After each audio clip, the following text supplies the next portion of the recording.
Assalamualaikum. Today we are going to talk about cerebellum. So let's just learn first about the functions of cerebellum. अगर हम cerebellum के function की बात करें तो 3 main function है cerebellum के, जिसको आप एक mnemonic से याद रख सकते हो, which is PCT. P means there is the posture and the body coordination. ठीक है, body को coordinate करना और posture को control करना. सी से एक्चुअली ये था पॉस्चर को और बॉडी को कंट्रोल करना. सी से होता है कोऑर्डिनेशन और टी से होता है मसल टोन को जो है वो उसको रेगुलेट करना, कि मसल की टोन जो है वो हमारे फ्लेक्सर एक्सटेंसर मसल को ये भी स्टिमुलेट करता है. So this are the 3 main function. अगर हम डिटेल में बात करें तो सेरिबेलम के इसके अलावा भी फंक्शन होते हैं, इसके मेन 3 फंक्शन ये होते हैं कि सेरिबेलम को हर वक्त पता होता है कि what is the position of our body.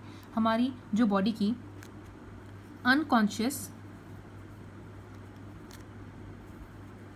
प्रॉप्रियोसेप्शन करना, ठीक है, कि हर टाइम इसको ये पता होता है कि what is the initial position of a body to perform any movement. ठीक है, तो हमारी अनकॉन्शियस प्रोप्रियोसेप्शन को ये कर रहा होता है, वो हम देखेंगे सेरिबेलर पाथवेज के थ्रू कर रहा होता है, कि हमारी इसकी बॉडी को पोजीशन ऑलरेडी पता होता है कि what is the initial position. Second, it will send that information of the initial position to the cortex.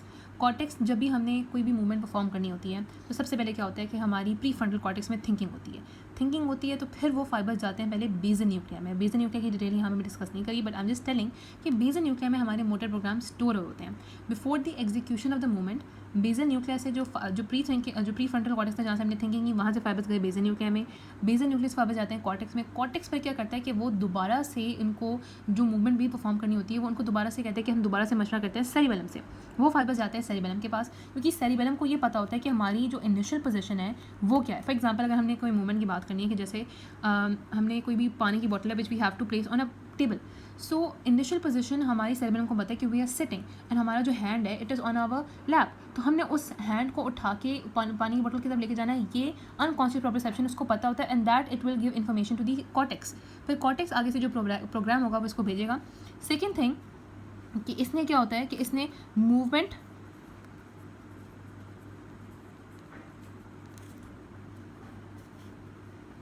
Programme को कंसल्ट करना होता है कॉर्टेक्स के साथ. जो कॉर्टेक्स इसको मूवमेंट प्रोग्राम भेजता है, ये इसको कंसल्ट करता है. कंसल्ट किस तरह से करता है? जब कॉर्टिकोस्पाइनल ट्रैक्ट नीचे जा रहे होते हैं तो उनसे आप कह सकते हो कि एक जो पार्ट होता है उसका वो सेरिबेलम में भी एंटर करता है. ठीक है, तो जैसे अगेन हमने अनकॉन्शियस प्रोप्रियोसेप्शन तो सेरिबेलर ट्रैक्ट से आ रही होती है. जो कॉर्टिकोस्पाइनल ट्रैक्ट नीचे जा रहे हैं उससे इसको ये पता होता है कि मूवमेंट प्रोग्राम क्या हो रही है. सेकेंडली, अगर कोई मूवमेंट परफॉर्म हो जाती है और वो मूवमेंट इनकरेक्ट परफॉर्म होती है तो उस मूवमेंट की ये असेसमेंट भी करता है.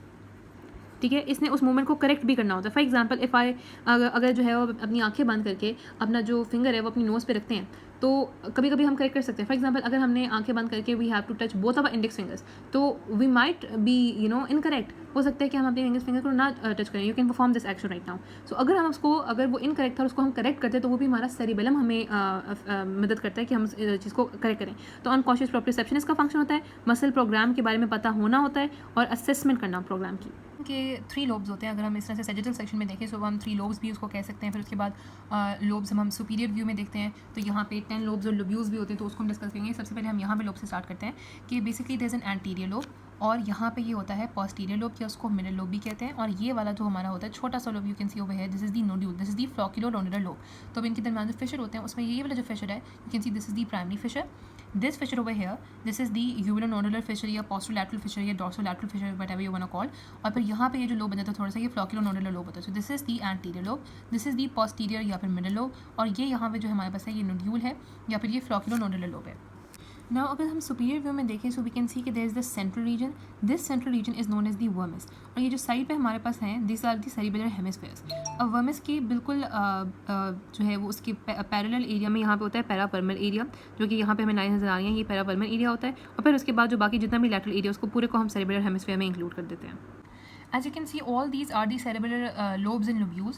अब जो lobes हैं वो भी 10 है और lobules भी 10 है. So you can make any mnemonic for this. जो lobes के लिए I have made mnemonic which is LCC और LCC Daffatpun which is I have made, कि जिसमें यहाँ पे lingula है, then there is the central lobule, there is Karman, and then there is declive, there is folium, there is tuber, और फिर यहाँ पे pyramid होता है और फिर uvula है और nodule है. ठीक है, this is the nodule. फिर lobules के लिए है उसमें AQ लस्सी बताब I have made, जिसमें ala है, quadrangular lobe आता है. फिर उसके बाद lobule simplex है, superior seminal lobule, inferior seminal lobule, and then there is the biventral lobule and tonsil and flocculus.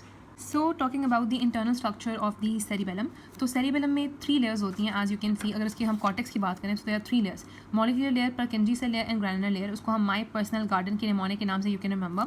सो अब जो मॉलिक्यूलर लेयर होती है, we will start with Purkinje layer. Purkinje layer में होते हैं Purkinje cell, flask shaped Purkinje cells होते हैं। परकिंजी sales के जो डेंड्राइट्स होते हैं वो एक्सॉन, उनके जो डेंड्राइट्स होते हैं वो मॉलिक्यूलर लेयर में जा रहे होते हैं, और उनके जो एक्सॉन्स होते हैं वो नीचे आ रहे होते हैं ग्रैनुलर लेयर में, और they are also entering deep, जहाँ पे सेरिबुलर न्यूक्लियस पड़े हुए हैं और डीप सेरिबुलर न्यूक्लियस को वो इन्फ्लुएंस कर रहे होते हैं। ठीक है, ये you can see over here कि इनके ये एक्सॉन्स यहाँ पे आ रहे हैं, डेंड्राइट्स ऊपर जाते हैं ऊपर वाली लेयर में which is the molecular layer, और जो एक्सॉन्स होते हैं वो डीप आते हैं सेरिबुलर न्यूक्लियस के पास।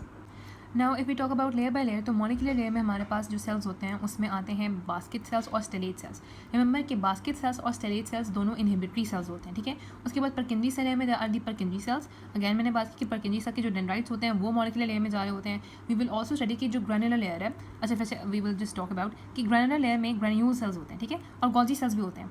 ग्रेन्यूल सेल्स जो होते हैं, ये जो ग्रेन्यूल सेल्स हैं इनके ये डेंड्राइट्स हैं, और ये अगेन इसके एक्सॉन्स हैं, और एक्सॉन्स जब मॉलिक्यूलर में जाते हैं तो वो पैरेलल फाइबर्स बना देते हैं। ठीक है, सो यू कैन सी कि जो परकिंजी सेल है, मैंने बात की थी कि उनके डेंड्राइट्स मॉलिक्यूलर लेयर में जा रहे हैं और एक्सॉन्स यहाँ नीचे आ रहे हैं डीप सेरिबुलर न्यूक्लियस के पास, जबकि जो ग्रेन्यूल सेल्स हैं उनके ये डेंड्राइट्स हैं। ठीक है, और उनके एक्सॉन्स ऊपर जा रहे हैं और वो पैरेलल फाइबर्स बनाते हैं।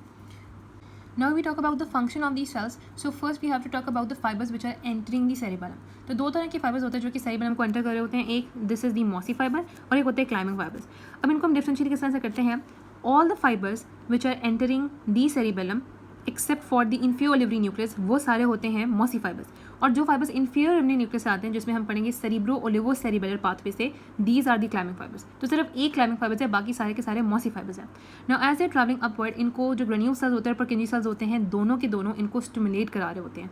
अब यूजुअली कहा जाता है कि जो क्लाइमिंग फाइबर्स होते हैं जब ये साइनाप्स बनाते हैं तो ये एस्पार्टेट रिलीज करते हैं और मॉसी फाइबर्स ग्लूटामेट रिलीज करते हैं, but in Snell's neuro anatomy it's written कि दोनों ही ग्लूटामेट रिलीज करते हैं। So we'll just believe on that. Okay, now we talk about the cortex of the cerebellum. So basically 3 layers होती हैं, molecular layer, Purkinje layer and granular layer. अब Purkinje layer के उधर होते हैं Purkinje cells. Purkinje cells के जो dendrites होते हैं, as I told you, they are going into the molecular layer, और जो उसके एक्सॉन्स होते हैं वो आ रहे होते हैं ग्रैनुलर लेयर में, जहाँ पे डीप सेरिबुलर न्यूक्लियस पड़े हुए हैं।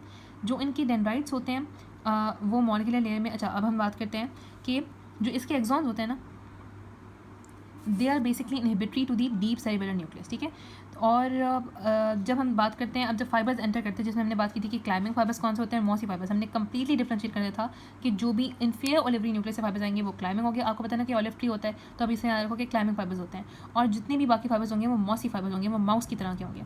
अब जो क्लाइमिंग फाइबर्स होते हैं, एज दे मूविंग अपवर्ड, वो स्टिमुलेट करते हैं डीप सेरिबुलर न्यूक्लियस को, same as for the mossy fibres, वो स्टिमुलेट करते हैं हमारे पास डीप सेरिबुलर न्यूक्लियस को। ठीक है, but as they move upward, अगर हम क्लाइमिंग फाइबर्स की पहले बात करें तो क्लाइमिंग फाइबर्स जो डेंड्राइट्स होते हैं परकिंजी सेल को, उनको भी स्टिमुलेट करते हैं, बट वी ऑलरेडी नो कि परकिंजी सेल्स आगे से इनहिबिटरी होते हैं। सो वी कैन से कि climbing fibres and mossy fibres बोलते हैं। अच्छा, मॉसी फाइबर्स का ये होता है कि एज दे मूविंग अपवर्ड वो क्या करते हैं कि ये ग्रेनुलर सेल्स को स्टिमुलेट करता है। ग्रेनुलर सेल्स के जब एक्सॉन्स ऊपर जा रहे होते हैं ना, तो these are the dendrites and these are the axons which are going up. Axons ऊपर जाके बनाते हैं पैरेलल फाइबर्स, वो पैरेलल फाइबर्स आगे से स्टिमुलेट कर रहे होते हैं परकिंजी सेल्स को।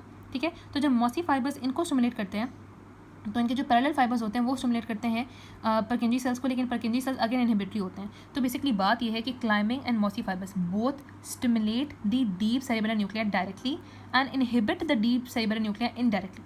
ठीक है, उसके बाद हम बात करते हैं कि ग्रैनुलर जो हमारी परकिंजी लेयर है उसमें कुछ होते हैं स्टेलेट और बास्केट सेल्स, जो कि इनहिबिटरी सेल्स होते हैं। ये स्टेलेट सेल्स हैं, और ये जो मैंने बास्केट की तरह के बनाए हैं ये बास्केट सेल्स हैं। This is just to explain you, obviously ये इस तरह से नहीं पढ़ रहे। अच्छा, यहाँ पे जो इनके बारे में बात है डीप सेरिबुलर न्यूक्लियस में, ये this is the dentate nucleus, this is the globose nucleus, this is the emboliform, और ये फेस्टिजियो न्यूक्लियस है। इनकी भी शेप ऑब्वियसली इस तरह की नहीं है, बट इनको हम इसी तरह से रिलेट करते हैं because as seen is microscopically इनकी थोड़ी बहुत इसी तरह की शेप होती है। और अगर हम medial to lateral to medial इनका निमोनिक क्या रखते हैं, तो that is don't eat greasy food. पहले ग्लोबोस, पहले एम्बोलिफॉर्म है फिर ग्लोबस है, तो there is don't eat greasy food. ठीक है, मैंने बस यहाँ पे इस तरह से बनाया कि निमोनिक के हिसाब से नहीं बनाया। अच्छा, स्टेलेट और बास्केट सेल्स होते थे inhibitory to the Purkinje cells. अब कॉर्टेक्स में होता है कि जब हमने किसी एक परकिंजी सेल्स को स्टिमुलेट करना है, फॉर एग्जांपल मैंने इस वाले परकिंजी सेल को स्टिमुलेट करना है, तो ये जो स्टेलेट या बास्केट सेल्स होंगे ये नेबरिंग परकिंजी सेल्स को इनहिबिट कर देंगे ताकि ये वाला परकिंजी सेल स्टिमुलेट हो जाए।